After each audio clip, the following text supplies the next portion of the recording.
ധർമ്മപ്രമാണം. ധർമ്മപ്രമാണം വ്യൂവേഴ്സിക്ക് ഒരിക്കൽ കൂടെ സ്വാഗതം. ഭാര്യാഭർത്ത പാപപുണ്യങ്ങൾ പണ്ണിണ്ടിരിക്കപ്പടിയും അപ്പടിയും ഇതില് ഭാര്യ പണ്ണിന പുണ്യം ഭർത്താക്ക് പോയി ചേരുമാ, ഭർത്താവ് പണ്ണിന പാപങ്ങൾ ഭാര്യക്ക് 50% ചേരുമാ. എപ്പടിയാക്കും ഇതിനോട് സ്ഥിതി? ആക്ച്വലി ഇതിലൊരു കാര്യം தெரிஞ்சுക്കേണ്ടത്, നമ്മ ശാസ്ത്രത്തെ പുറത്തു വരിക്കും.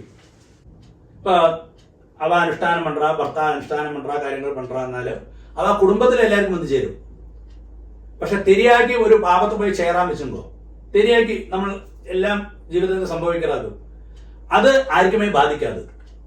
അങ്ങനെ തെരിഞ്ഞൊരു പാപത്തെ ഒരുത്തൻ പോയി ചേരാൻ, ഭാര്യാനും ഭർത്താനും തെരിഞ്ഞിട്ടാൻ ചേരാൻ പാപമാർഗങ്ങൾ തിരിയും.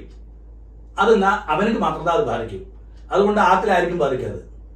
അങ്ങനെ പുണ്യത്തോട് കർമ്മം മാത്രം എപ്പോഴുമേ അവൻ തെരിഞ്ഞ് ചെയ്താലും ശരി, തെരിയാക്കി ചെയ്താലും ശരി, പുണ്യത്തോട് കർമ്മം അന്ന ഫലം വന്ന് എല്ലാവർക്കും കിടക്കും ഒരാത്തില്.